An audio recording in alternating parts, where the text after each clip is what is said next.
Here we are, another glorious week of superhero news on the Superhero Spoiler Show. It is time for a finale. Finale time. We have a couple of guests here. Do you guys want to introduce yourselves? Well, sure. I'm Larry. It's my best friend Mike, and I'm more Lego. He's more comic, but we both done both together. All right. He actually was the one who actually got me into comics way back a long time ago. Way back when. There's that guy. Yeah. And then he abandoned our hobby in favor of Lego. So I've always held that against him. Traded in the books for plastic. That's right. Mine take up less space though. True. All right. Well, welcome, Mike, a new guy, a friend of the community through Larry. And I see Troy checking in on the chat. Hey, guys, can't make it today, working an evening shift. So sorry, can't make it, Troy. Thanks for checking in so we know what's going on. We are going to spoil Loki season 1 finale, episode 6. So hold on to your hats because this didn't get the jet ski. We're gonna have to wait. I can't believe we didn't get a jet ski. They throw that in there. So we are gonna get a season 2. And I mean, they gave us a lot of fan service this time. So we got. I mean, I'm going to jump around a little bit. I get because I like the jet ski moment. Later, we see the Penn FDR High School for Renslayer pays off, and we see a scene where she's from, right? So if we have Mobius. And we know his pen, if you will, is the jet ski. So we've got to see it. Oh my gosh! Yeah, I thought that was interesting. The fact that Renslayer was in a high school in 2018, because as you watch it, you would think, well, she's been in charge of this for eons. But of course, we're talking about the TVA. Time travel. Yeah. Time is different there than it is here. And things like that. So that I was like, oh, that's an interesting. It also is not quite linear from Kang or Immortus or He Who Remains, however you want to say his name.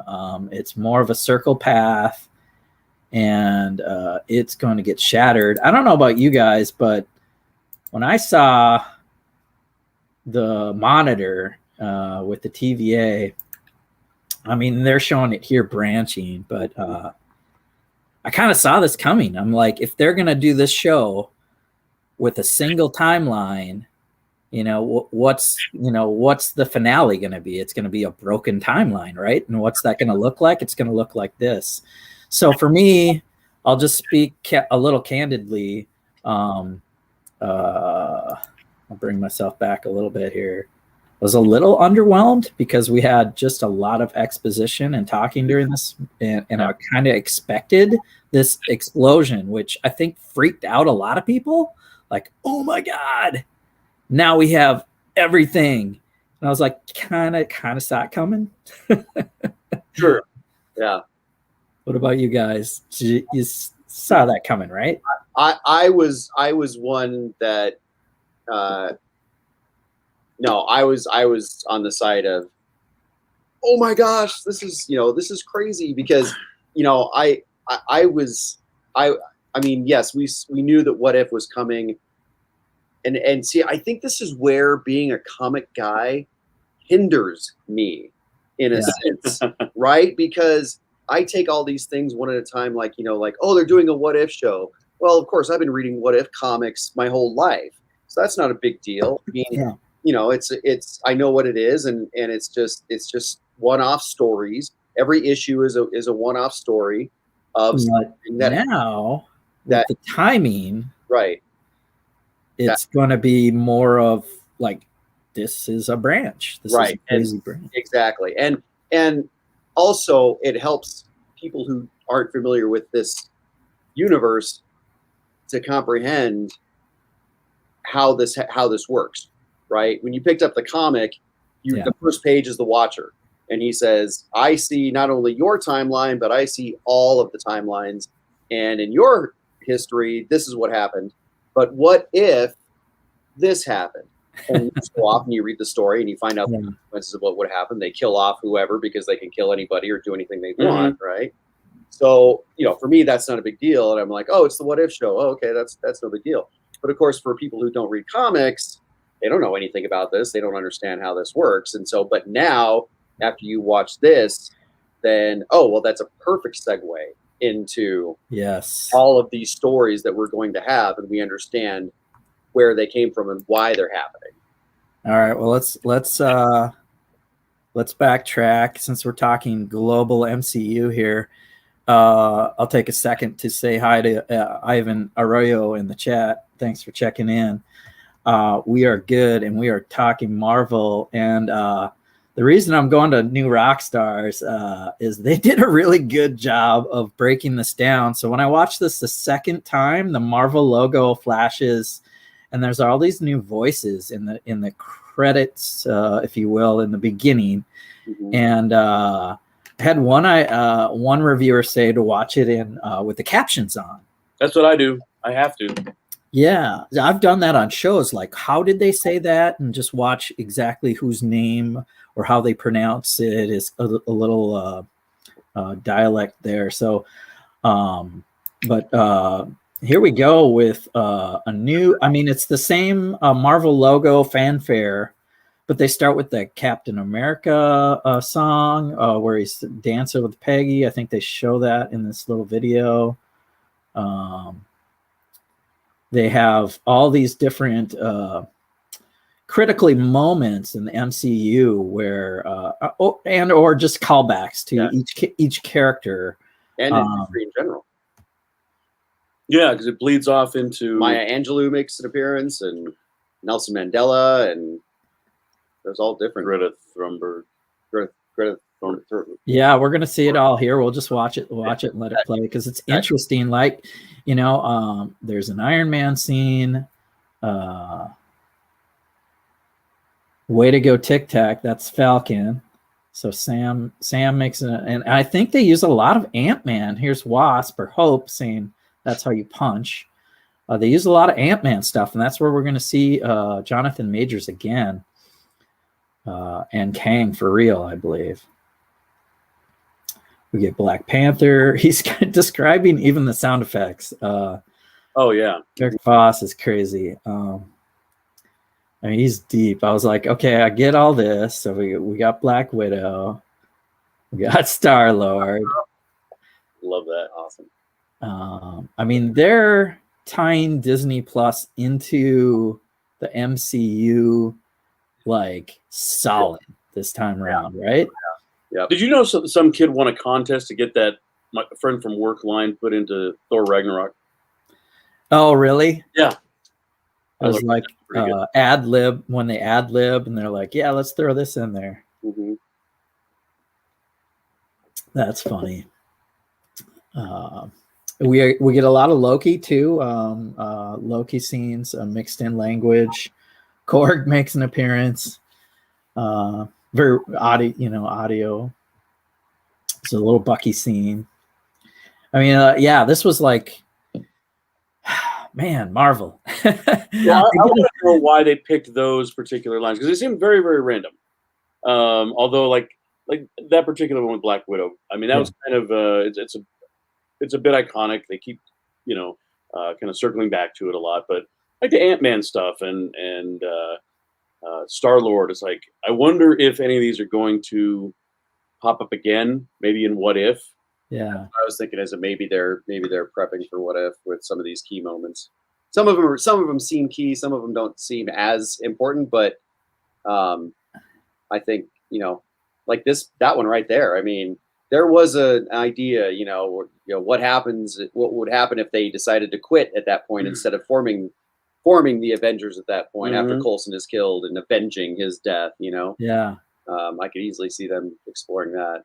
I'm guessing that we'll see as this plays out. Like you said earlier, they use Nelson Mandela. They're just describing the big bang of a universe. And I think they had that played out first, right? Let's start with a single timeline and then explode it and implode it into a black hole, and then show another one right next to it as far as a multiverse, and then weave reality, real people, Neil Armstrong, Maya Angelou, all these Greta Thunberg, all these characters in with me MCU, and then I think that's when they probably decided, well, if we're doing that, let's go right back to our credit scene in the beginning and add voices to these comic book pages flipping through the Marvel logo. I did love how it left one black hole and went into another one to kind of create the idea of another universe. Yes.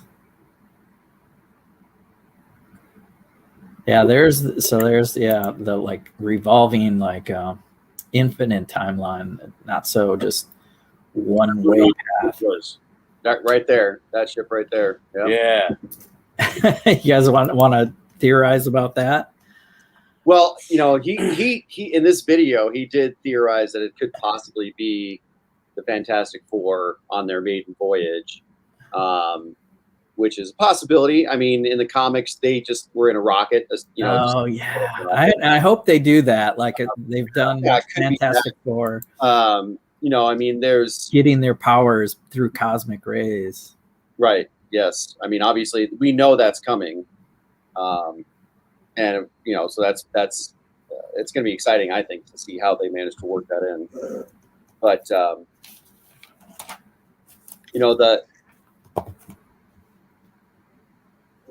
Well, this is great. Like I watched this a couple of times, just like I had to rewind it right away, like, and then turn the captions on, and all.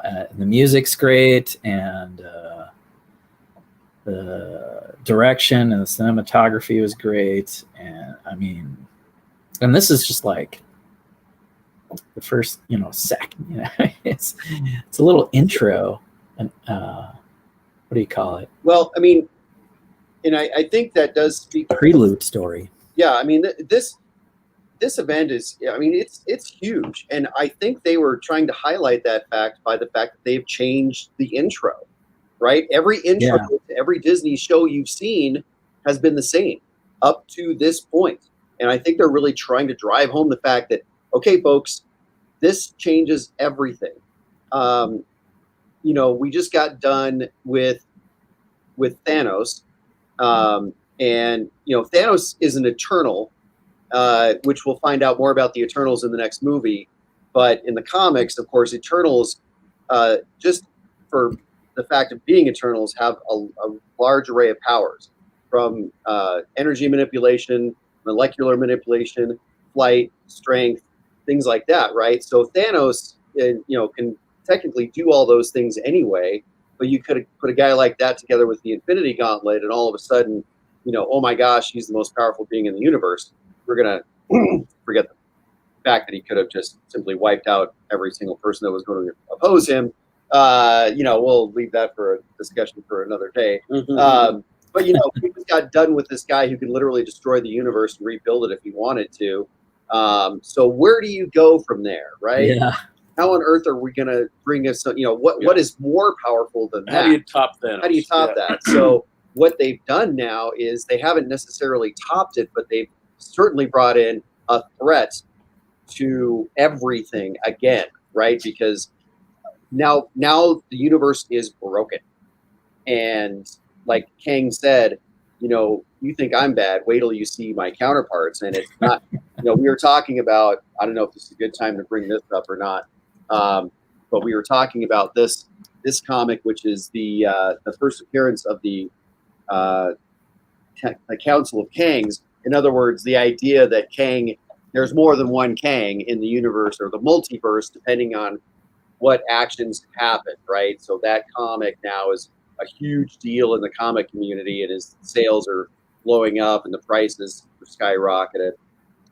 But that's because that's the first time we hear the mention of more than one Kang. And so now we're going to see what that looks like in the MCU, that the threat isn't just one bad guy. The threat is a bad guy, but times a million. Yeah. So Infinite bad guys. Yeah. Some of them are going to be good also. I mean, when he starts his speech, he's like, hey, we were helping each other out. We started inventing the tech that basically they show as, all the TVA tech, all the time resets and the time batons and the sling wrist things. And so I think that'll be a really nice twist. Actually, also, is that some villains could be good guys. We could have that whole Dark Avengers and have have some bad guys doing the good things too. That'd be really interesting in the future. Whether it happens in the Quantum Mania or Multiverse of Madness, they are queuing up a lot of story. And all of that is made. All of, like, we knew this stuff was coming, but now this is the moment where we see it. We see its genesis, right? It begins here. The timeline is broken, and now we've got a Spider-Man movie where we know that Alfred Molina is going to reprise his role of Dr. Octopus, and Jamie Foxx is going to reprise his role of Electro from different Spider-Man movie. The Tobey Maguire movies and the Andrew Garfield movies, and now brought in with this current iteration of Spider-Man. And so we're going to have obviously that's going to play a role in the next Spider-Man movie, and then, like you said, Multiverse of Madness. Well, my goodness. Well, I can't imagine that Doctor Strange isn't going to be trying to fight, maybe fix how the timeline. Oh yeah, that's where maybe I think they will. I mean, because of the way it's titled, and they're introducing this madness already. Right. Even through WandaVision going mad and the chaos magic, and the order that is broken, right? I mean, Kang, or he who remains, said, do you want to get rid of the dictator, or just have cataclysmic chaos? It's gonna be wild ride. So I do agree. Like, I'm trying to be like, this episode. I really liked the Easter egg episode. I got Throg in front of me. It was just full of like fun little tidbits. And did something really happen? Nah, they showed the void. They drew back the curtain in the last episode to show this citadel, and that's where we're at the beginning of after the credits point. Is we see Loki and Sylvie entering this citadel at the end of time, and it is beautiful the way they script show this for a Disney Plus show. It's just movie quality for sure. The parallels between this and the Wizard of Oz. He pointed out. I think we get the. He talks about it in this video, and these cracks too, like the way the universe splits. Mm-hmm. It feels like they're like parts of, I don't know, like they're the one at the end, they're the final form, right? Yeah, they're made up of bits of a bunch of different variant universes. And the concept that we run into, I was gonna. There you go. Now, that's what. Oh, parallels. But really, and in the MCU, when I first heard they were doing an Iron Man movie, I thought, okay, that's cool, I guess. But Iron Man was always such a vanilla character to me. Like, of course, he's rich and he's a womanizer and he's a tech guy and all that, but he didn't really. It wasn't until Robert Downey Jr. played him that all of a sudden that character had 3 dimensions and was, and they've started writing him that way in the comics as well. They did not write him Like, I mean, Robert Downey Jr. didn't go Right. to comics to go, what is this guy like? You know, they told him, oh, this guy's a billionaire, philanthropist, you know, tech giant, blah, blah, blah, blah. And he goes, oh, okay. How am I going to play? How is Robert Downey Jr. going to play that part? And that's what we got, right? Which was phenomenal. And it launched, you know, this entire cinematic experience that we've seen for the last. So is that what we're getting with Jonathan Majors? Exactly. Yes. Yes. And that is exactly what we're getting. Because Kang was I've seen Lovecraft Country, and he was awesome in that, and he was just really like they're comparing in this other video. He's very Wizard of Oz and Goofy and Willy Wonka-ish. Yeah. Oh yeah. Yeah. Exactly. And that's what I'm saying is that Kang has always been kind of a tier 2, tier 3-ish bad guy. Yeah. You got the Doctor Dooms and the Thanos. Galactus. You know, but you know, Kang was always a bad guy, but he almost seemed inept. You know, I mean, because all he did was, I mean, he had the tech because he was from the 31st century, but you know, I mean, in Secret Wars from 1984, if anybody's familiar with that, when he dies in issue 4, I mean, like, you know, Doctor Doom just shoots him, kills him dead, you know, almost immediately. And so, I mean, he's always been kind of a B-list character, but oh my goodness, that performance. Yeah. I mean, it brought him to life, and all of a sudden you see the potential of having a guy. I mean, he's got to be mad. I mean, dealing with time in that sense from, you know, and trying to and millions of scenarios and all the scenarios, and then you know the purpose of the TVA and trying to destroy or shunt variants to the end of time. You know, I mean, like all the things that are involved with that. I'm glad you're bringing this up right away, because I do applaud Jonathan Majors, because it was goofy, but and he caught me off guard, and I'm like, and he kept it going, like right from the get-go, eating the apple and just being super casual and sly about things, to jumping on his desk and the ways. I mean, it's just a really different type of episode to break down, because like I said, is a lot of dialogue. There's a lot of just face acting and like expressions where there's when I had captions on, they're like sigh, exhales, and I'm like, that's like part of what's going on, like and how I tried to explain it to Corey Sands, that I was like, you know, I was like, I liked the journey that got us to this point, but this is the episode, this is the comic, like you said, you know, you brought out the comic, and I got that one here too, and this one too, that I think is like Immortus fighting Kang, the final form. We get that issue with this episode where everything changes. Yes. Yeah, absolutely. A Disney Plus show. Yeah. But I think that speaks to what they're doing as well. I mean, I think Kevin Feige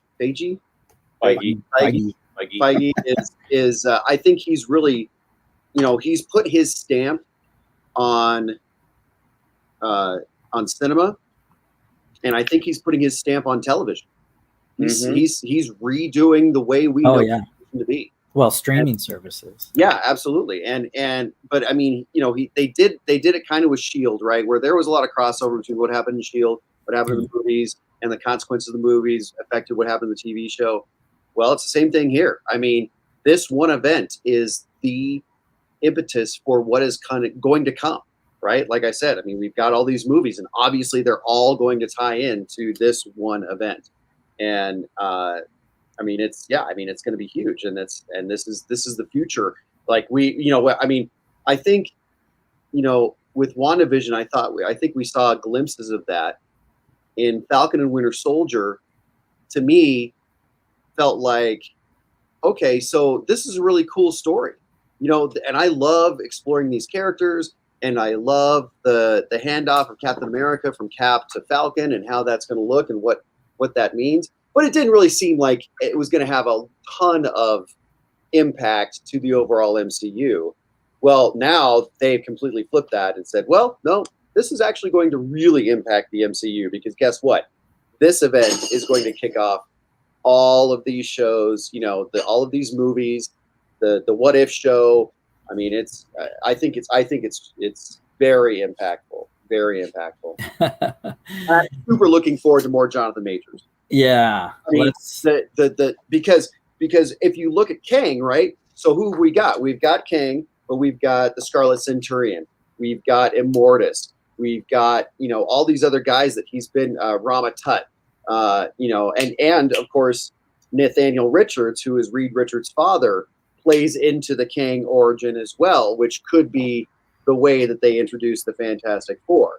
Maybe the Fantastic Four go into space for the first time because of the tech that they have from Kang. I mean, the scenarios are endless and how they could do that, but I mean, it all, it could all tie in. So we could see Jonathan Majors playing a whole, not just Kang in a million different forms, but the different personas of Kang throughout. Right.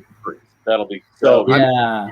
So we're on the same page. I saw him, this goofy character, and I'm like, oh my gosh, is this what Kang's going to be like? But then you think about it, it's like, no, that like the other versions are going to be much more evil and sinister, and he grabbed this script and did it perfectly. So, and the character, is.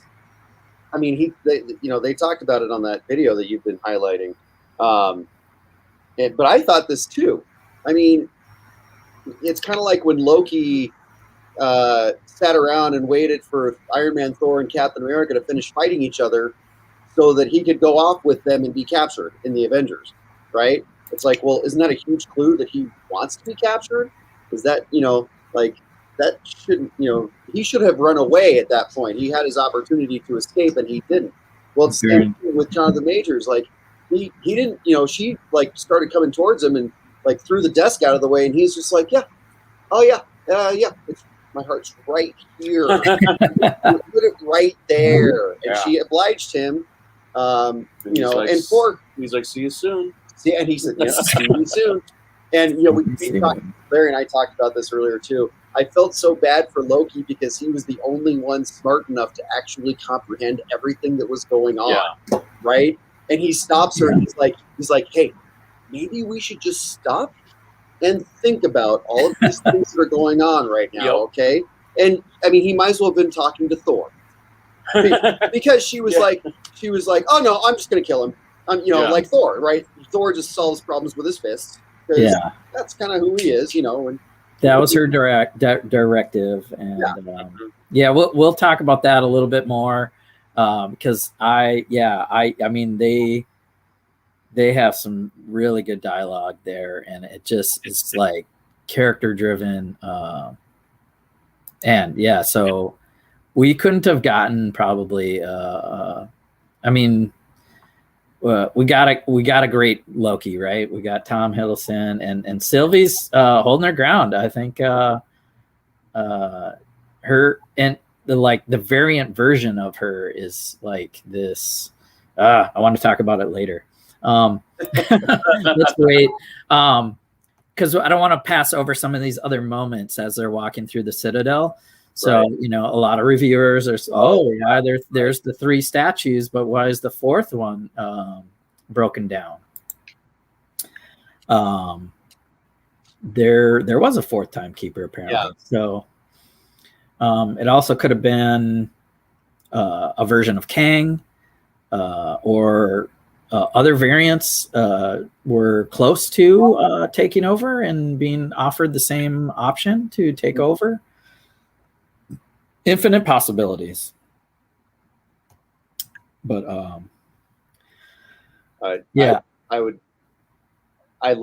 we just saw that scene where he was talking to Mobius and he was like, okay, who are you? You're an analyst, obviously, but who are you? And I was just like, it's already started. That was a good gotcha moment. Yeah, it's already like, well, we get it like right away as soon as they cross that threshold.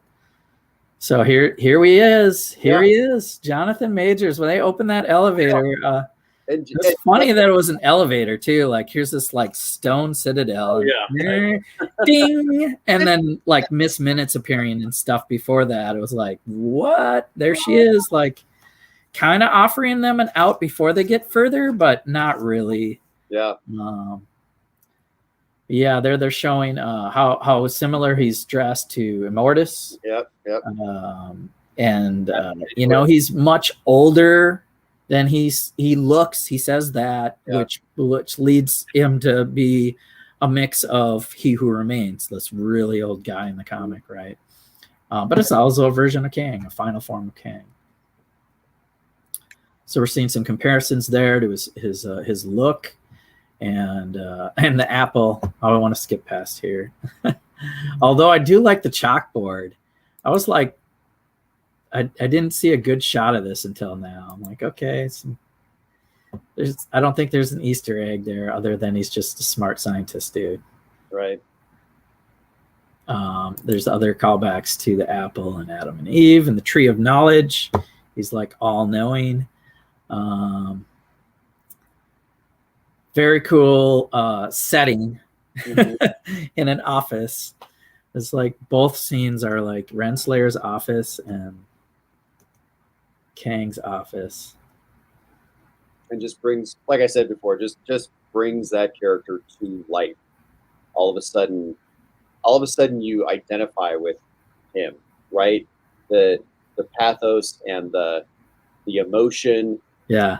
Things that I never got. I've read about Kang, like I said, 35 years I've been reading about Kang the Conqueror and never really thought much of him. And now with this, I'm like,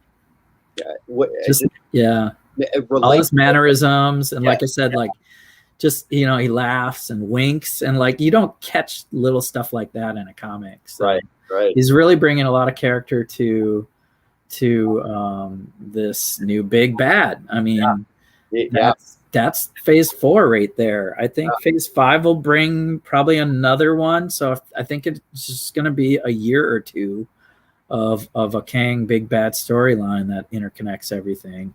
It is, you know, now I think about Eternals and Shang-Chi and I'm like, okay, so how are they going to fit into this narrative, right? Like Doctor Strange. So Shang-Chi is next, right? Think so, yeah. And I mean, there's definitely mystic, magical powers there, and a dragon, and so, and you know, but now we have this cracked timeline. Yeah, I mean, Shang-Chi could be happening in an entirely different universe.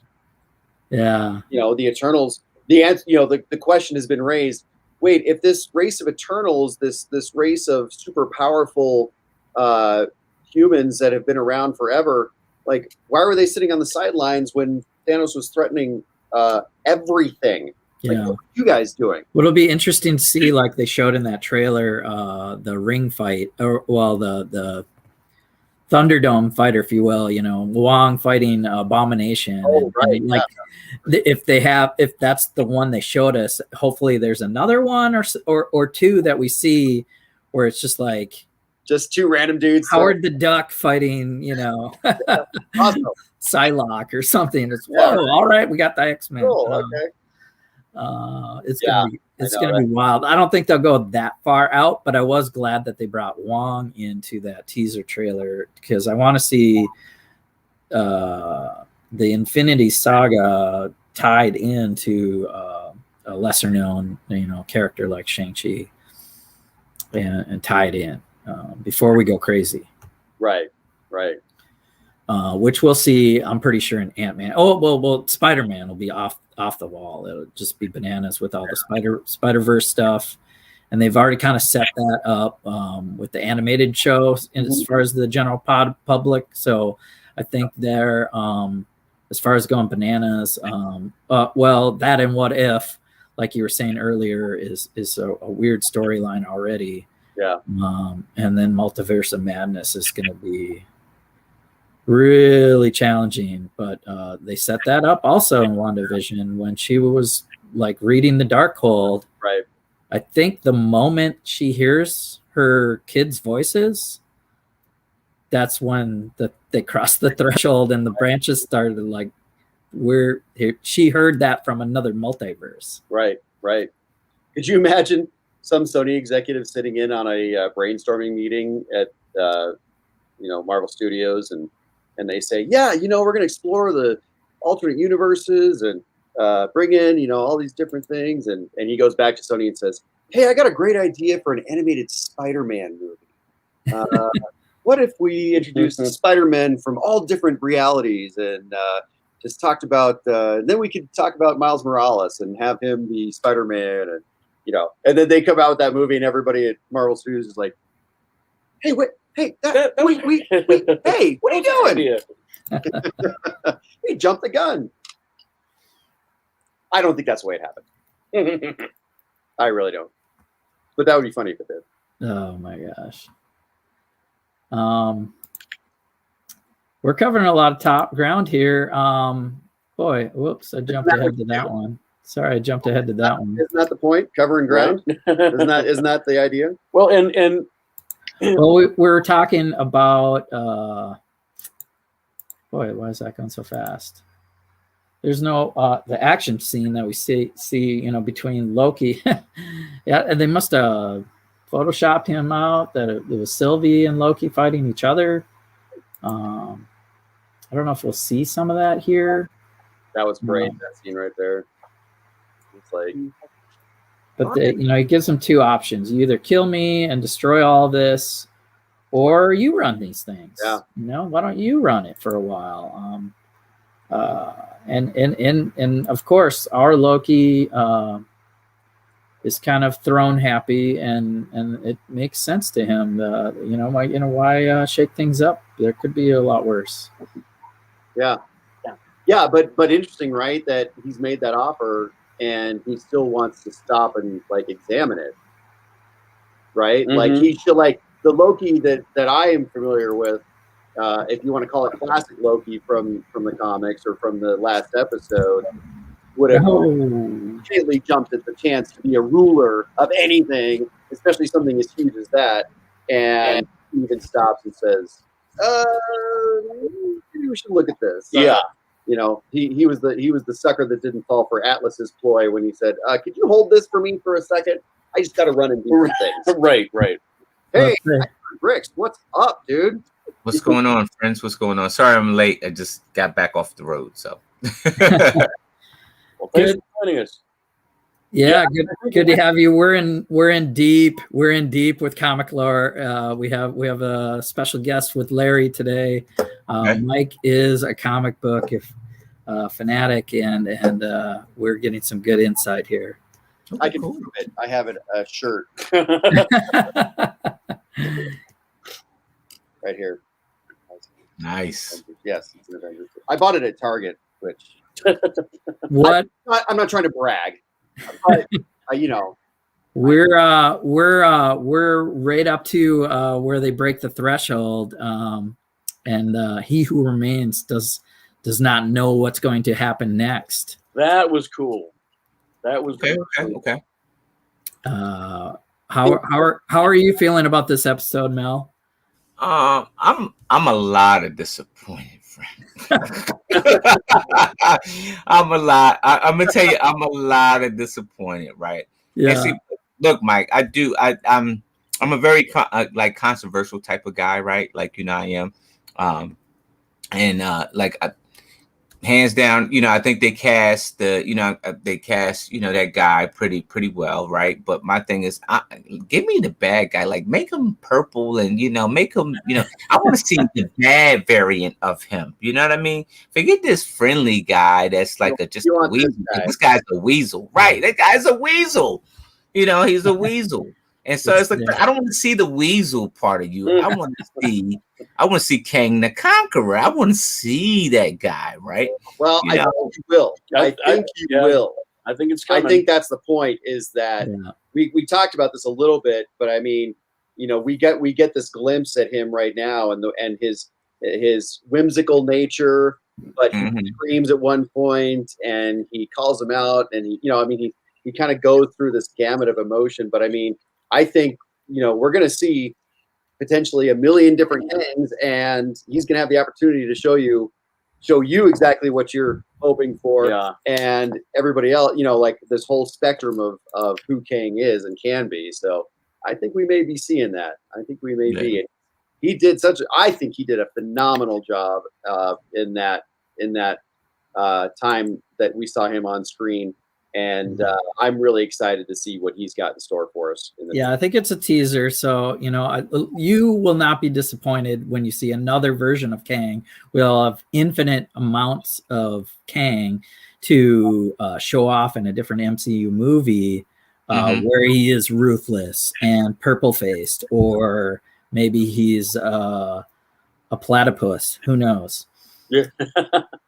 Right. I like the animal lore. Like I want to see a full-on all animal world of Avengers.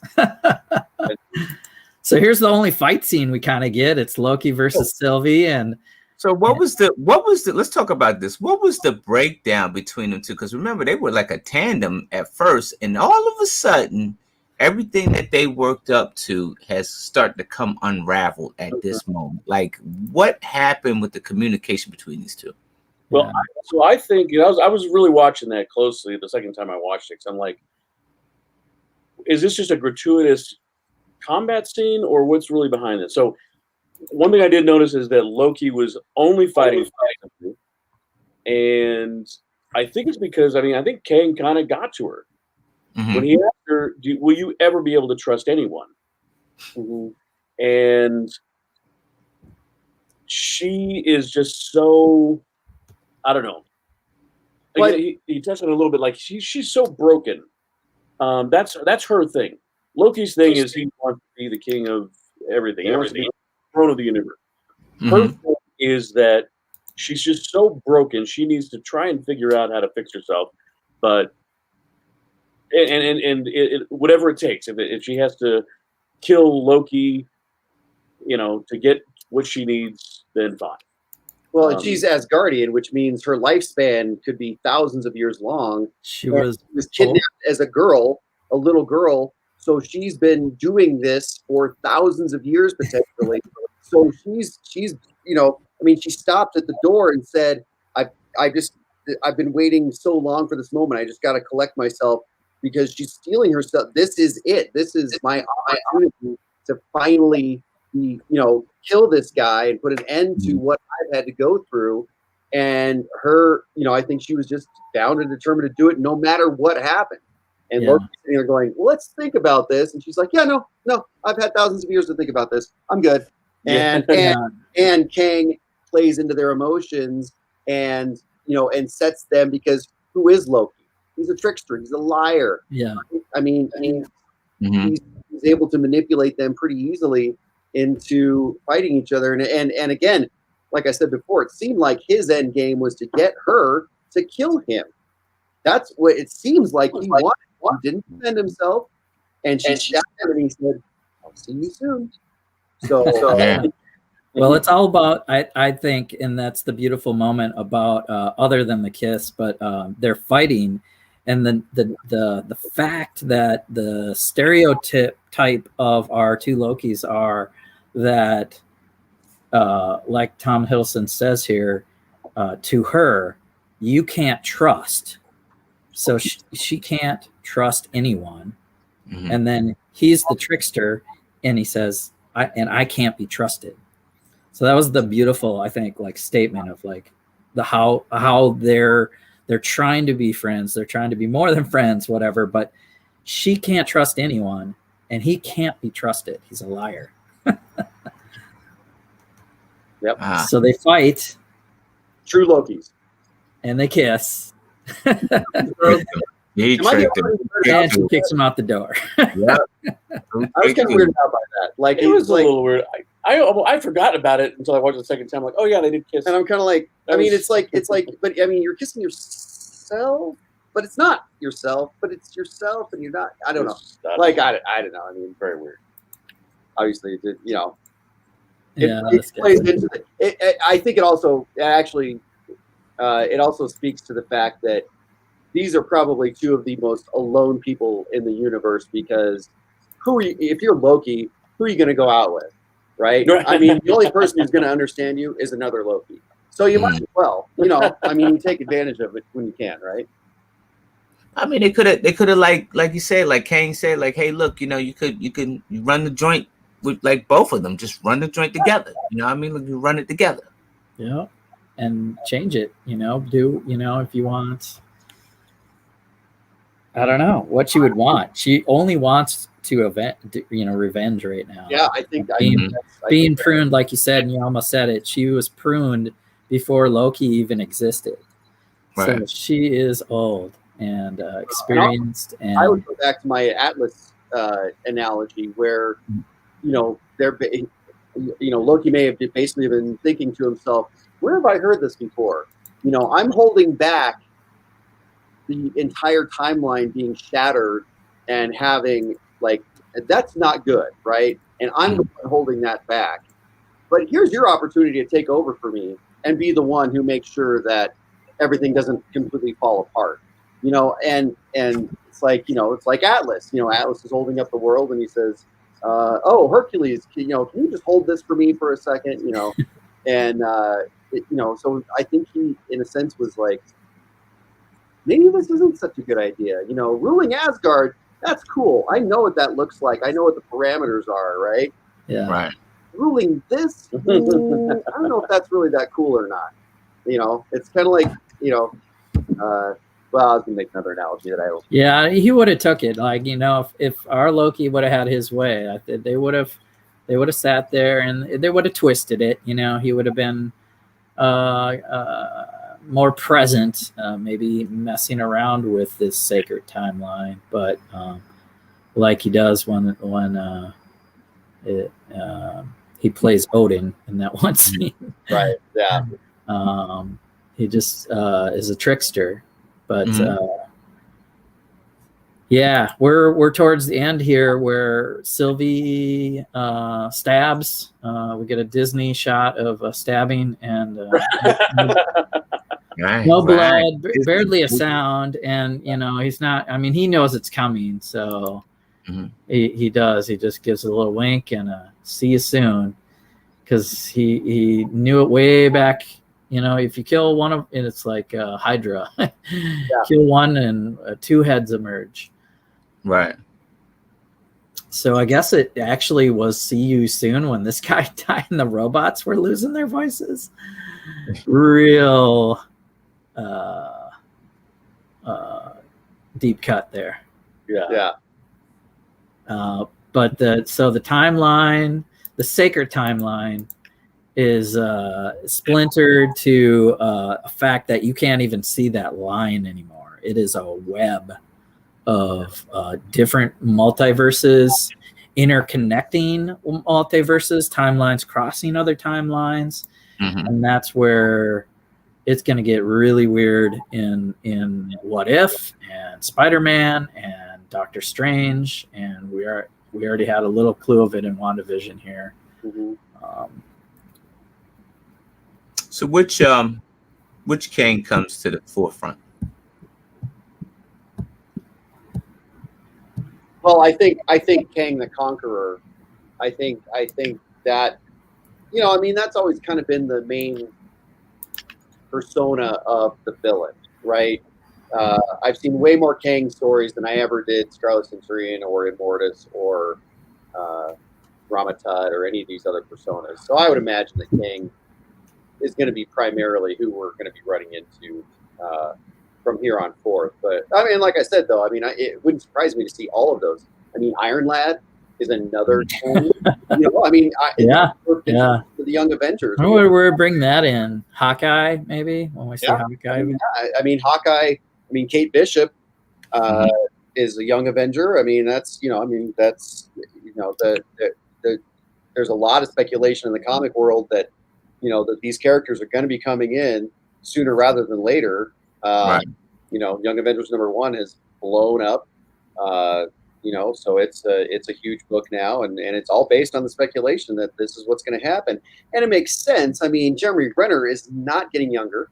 right? I mean, these actors, that's the biggest problem with these movies, right? These guys are not getting younger. They can't, Captain America is 1,000 years old, but you can keep cranking those movies out, or those stories out, those comics out, but you can't do that in the movies because these guys, they don't stay young. I mean, CGI is amazing and they can do some cool stuff with it, but eventually they're going to pass the torch to some other people, and that's I think one of the things that we're looking at. How's Toby gonna look, and Andrew Garfield in the spandex? Yeah, right? Well, I saw a film created picture of the 3 Spider-Man together, and Toby had a gray beard. But I mean that would work, right? I mean that's the old Peter Parker, right.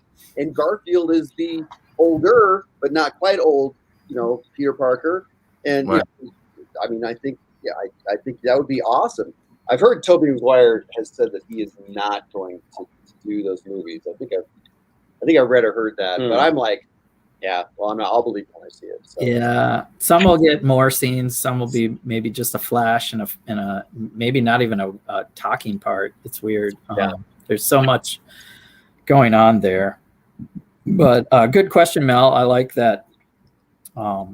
I want to see Jonathan Majors do another personality. Basically, I think he's going to be he might come back with that blue face and be in the Quantumania maybe with Ant-Man, where he's that true robotic version of Kang the Conqueror, and not only is it him, but he's very tech savvy, so he's going to have like 100 different robots of himself.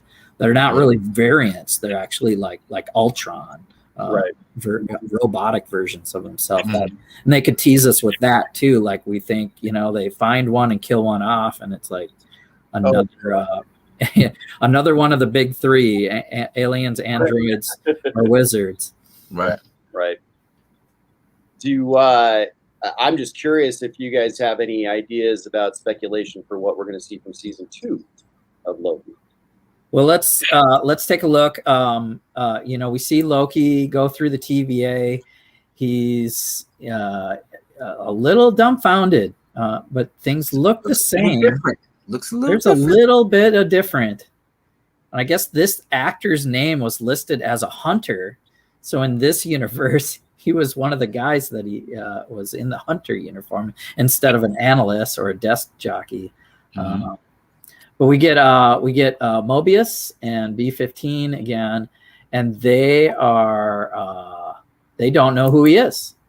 So which level do you think that the one that like the real Mobius is on? Like, because it was like you look at the inside of the TVA, and it's multiple, and they're talking about it, all these new branches, like he's looking like, what are we gonna do with all these new branches? 63 branches. Yeah. Right. So and they say, does he want us to let them branch? Right. What level? And I'm jumping because I got a good question, because I think we just went over it. Matter of fact, let me go ahead and hammer it now. So what happened to the chick that was down with the TVA? And she goes into a portal. What is going to happen with her? Because she's in search for some answers. Y'all ain't said nothing about her. Like, she just disappeared. She in search for some answers. She's demanding some answers. So she's gonna go. I'm thinking she's gonna go to the end of this timeline, look for Kang. Mm-hmm.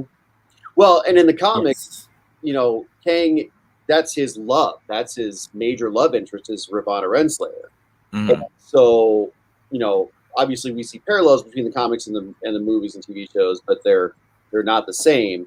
But it wouldn't surprise me if her desire is to pursue him, and that at some point there's a romantic connection there that drives the story to someplace, right?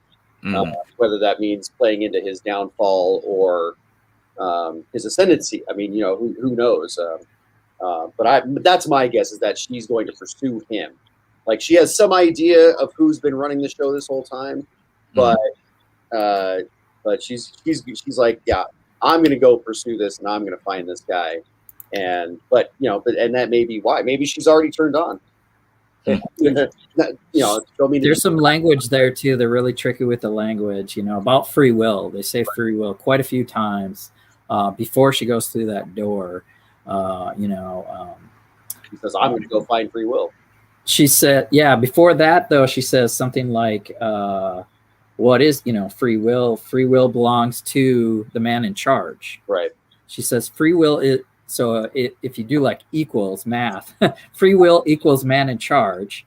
She's going to find free will. Well, ergo. So she's going to find the man in charge. She's gonna find her guy. Go ahead. She's gonna find her guy. Yep. Yeah. And then we'll have a double wedding. It'll be Loki and Loki. And Kang. Right. Yeah.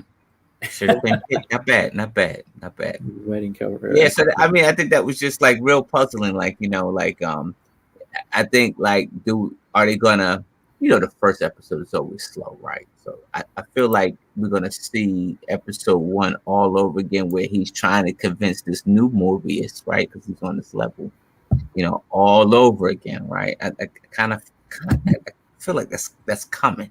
Yeah. So for season 2, is that what your question earlier was, right, Mike? Yeah. What are we going to get in season 2? We've got a Mobius and a Loki that don't know each other. Right. They're from different timelines, if you will.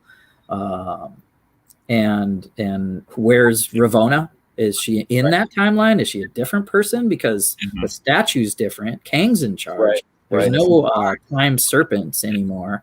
So, and it seems like from their dialogue that they're letting things branch. So, man, what are we gonna get in season 2? I think they got to leave off in that moment a little bit, right? Of Loki trying to get through to this different Mobius and teaching him the truth again. That is all a lie. I can't imagine that they're going to keep Loki on the sidelines throughout all the things that are going to take place between now and season 2. I mean, I suppose they could. I don't know that there's any kind of a purview that they need to use him for anything. And I mean, we've got Guardians of the Galaxy Volume 3, which we know is going to have Thor in it. Doesn't necessarily mean we would have to have Loki as well, but I'm just trying to think, like, are they really going to like put this, like act like we're going to freeze this moment and then go through all these other movies and things that are going to happen and then back to this, which they back to that. Yeah. I think so. Like, I think this version of Loki that we're watching for the Loki series, sure. We need a name, Loki 1130, like they use in the literature, L 1130. So that version is, I think, where he is, and he's going to go right back to Loki season 2. But what can we do? We can have all these variant Lokis. We can have the ruler Loki appear. We can have any. Yeah. Sylvia could appear again for all I know. She did great too. Why waste her role? And or the classic Loki or any of those guys. Let's see another one. And I don't think it'll be a big appearance, but they could do it in Guardians, some cosmic scene. They could do it in Quantum Mania because they're going to be probably bouncing around from different multiverses in there, exploring time anyway. And with Ant-Man, this just occurs to me, because Ant-Man typically, because of Paul Rudd, I think they tend to be a little more comedic. And oh my gosh, the comedy minds that they have to draw from with multiple, just they do anything with these characters. I mean, we've now been introduced to 50, 70 odd characters from the Marvel Universe or something like that. And so they can, the number of things that they can do with that. I mean, oh my gosh. Yeah. I mean, comedic gold in my mind. I can't wait to see Paul Rudd bopping back and forth between all these different realities. That'd be awesome. And I haven't seen where the second season for Loki fits into the schedule. Have you? No, I haven't seen a release date, so I have no idea. No. Yeah. All we know is like an end credit scene. They give us that moment and stamp the file, and Loki will return in season 2, and it's just bananas. We're gonna be all over the place, guys. Yeah. You think in this season 2 that maybe this is a little too much for Loki to handle, and he goes and gets some help from the Avengers, maybe? or other Lokis. I mean, I put it on the table. I mean, because that's the thing is that this does now open up the door for the return of Robert Downey Jr. You know, all these, anybody who died, Black Widow, Steve Rogers. Steve Rogers probably created one of these variants when he went back in time and decided, I'm going to stay back here. I mean, like, so it's messy.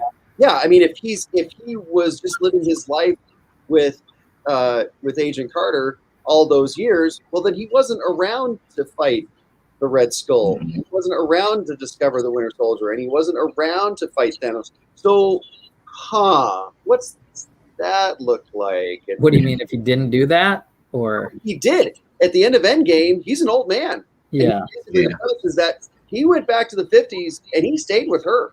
Right. But he also did what we saw in the MCU. So he did both. How's that work? Yeah. Now you got the actual first super soldier. What was his name? Isaiah Bradley. Mm-hmm. Yeah, Isaiah Bradley. So he probably went back to go get Isaiah Bradley. Hey, that's I mean, it's a possibility. So many possibilities, man. It's just it's mind-boggling. Season 2 need to hurry up. I can't wait. Let's see a season 2 of. Yeah, I did it. Your turn. Your turn. You're up. Right, I did it. Now it's you. Tag you it. Isaiah Bradley and Red Guardian. Yeah, there you go. Yeah, that'd be crazy twist. Do them instead of, like, that'd be a what if, right? Yeah. We're all over the place. We don't know what's going on. The MCU's broken for all good now. Feige might have bit off more than he could chew, I think, with this storyline. I think they know exactly where they're going with it. Yeah. Well, they do. Yeah. Well, I don't know if they can pull it off. It's just so outlandish, right? Yeah. Well, I mean, where do you go? Like I said, where do you go after Thanos? I mean, as him as a big bad, where do you? I mean, like, I can just imagine a meeting at Marvel Studios where they're all just sitting around shooting the breeze about, their love of comics and what did you love about the comics when you were growing up? And one of the guys says, "Hey, Favreau says, oh, I loved reading What If. Oh, what a great story What If was, and boy, wouldn't it be great if we could do something with that? I mean, okay. I mean, okay, great. Well, how do we get there, and what do we do? And right. I mean, because multiple universes is tied in just intimately. I mean, in both Marvel and DC, I mean, they both of those companies have explored the what if genre endlessly. Yeah. And so I'm sure they know. Yeah, I'm sure. Elseworlds and DC World. Yep. Yeah, I mean, they're both going there. It's funny how competitive they get with some of the storylines and stuff. And Deadpool did a Korg spoiler for a Ryan Reynolds movie. Yeah, that was funny. And that was kind of like our first new Disney Deadpool / MCU sitting together on a couch. And we're gonna get a Lego set of Fat Thor, Bro Thor, Korg. Way, bro. On the way. It's gonna be tight. That will be tight. It's gonna be tight. A whole crap ton of what if comics. I hope the little TV has the sticker with the Noob Master or whatever on there. Noob Master 69. Hey. I hadn't realized that Taika Waititi was in Green Lantern with Ryan Reynolds. No. He was an actor. He played the government agent that was kind of like helping him out, kind of on his side. It was a small part, but they were both in it together. I didn't even realize that. Yeah. Yeah. And he's in this New Guy movie too, as some guy. So what's up, Chef T? Thanks for checking in. Later, Ivan. A couple other people. I didn't say hi to Brett's Builds if he's still there. It was a good hour of discussion, and I think we need a whole another hour of where do we go from here? And like, there's so much content coming out. Are we going to see the micro citadel of Kang? Are we going to see Chronopolis? Are we going to see more Fantastic Four news because he's related to Nathaniel Richards? And are we going to see Secret Wars? Are we going to see? I need to go to the comic book shop. Yeah. Oh man, yeah. Sounds like Mike's got a few mint copies, and I've got. I need to go to the comic book shop. Yeah, man. Yeah. You can. I mean, yeah. You can read. You can pull some issues, and I did it for a few. I'm like, what do I have with Scarlet Witch? I'm like, I have the Wundagore Mountain issue where they totally go over that scene in WandaVision. Yeah. But it's like just little blurbs. It's nothing, it's words on paper. It's great. It's sentimental. It's awesome. But the movies and the streaming services are where it's at, and we're batting 1,000 here with Marvel versus what they've done with Star Wars. But Bad Batch is okay. I like some of the animated shows. We've talked some animated shows also, Mike. We talked Invincible when it was relevant, and I just watched Suicide Squad. Hell to Pay. It was all right. I sat in a panel at WonderCon, and I think Christian Slater was there, and the other guys that voiced. Tara Strong was there too. She was the voice of Harley Quinn. So it couldn't have been worse than the first Suicide Squad. That movie was garbage. Oh my god. The animated show, and usually DC does pretty good. This one was kind of goofy. Yeah, the animated stuff from DC has been really good. It has been really good. But yeah, their cinema is, oh my gosh, it's so. I mean, and it's disappointing because I've always been more of a Marvel guy because of my love for the Avengers. But I love DC too, and like I said, I was so excited for Suicide Squad. What a great premise! What great characters! I mean, it's just a gold mine, and it's like when I cook. I always say when I'm cooking, if I have all good ingredients, then it can't be that bad. Yeah. But they managed to take all of these wonderful ingredients and turn it into just a burned pile of sludge that was so horrible. I was so disappointed. I was so mad. I was like, oh my gosh, dude. Like, you guys had this chance to make this so great and finally get out of the mire of all of the horrible things that you've done to this point. And no, we're just going to keep going. Oh my gosh. Well, let's burn on DC a little bit. Yeah. Justice League was not great either. And I don't want to, honestly. That's like I'm gonna still look forward. We've got a new Batman coming up. It's gonna be kind of a noir, like Detective Comics show.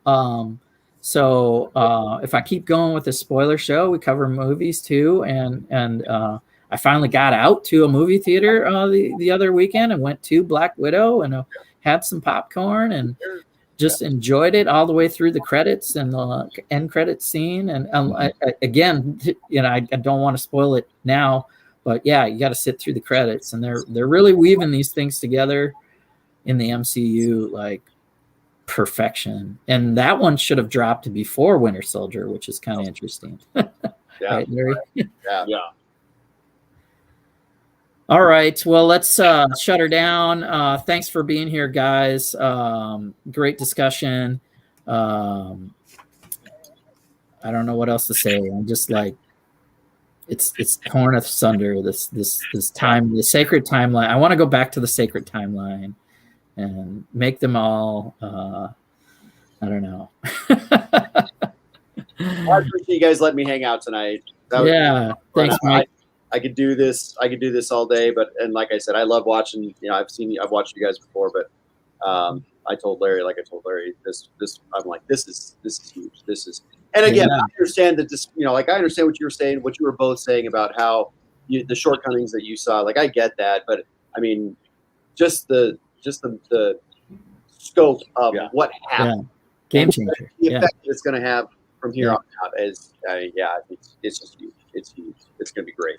Great. For a great ride, I think. Great take. That's why we want to just have some constructive chatter about it and spot out things that we didn't see, because there's so many Easter eggs to find. Yeah. And we didn't even cover it all. I've got some notes that sometimes I go back, and we could have talked about Miss Minutes more, and Ravona some more, and Mobius some more, and who knows what else. But appreciate it, Larry. Hope to see you again in some Lego community streams and what's going on there. And maybe we can get Larry into one of our versus shows with Iceberg. Hey, I'm down. Iceberg and I and Troy do a 90-minute challenge, like a mini Lego Masters, and we're due for a show, I think, sometime here in July. So we'll let. I'd be down for that. I just did a competition yesterday. It was. How'd that go? It went really. It was so much fun. It was the first time that our lug got to participate in this creation festival. We probably had we estimated 4,000 to 5,000 people had gone through it and looked at our stuff, and we're at the festival checking out the contestants. Yeah. Cool. I had 4 hours to build that thing. And I did not come home with a win, but I am not embarrassed by losing to some really great builders. But we had one set. All the adults had the one set. It was the well, here we'll grab it. So we had to use only those parts, and all of those parts from the.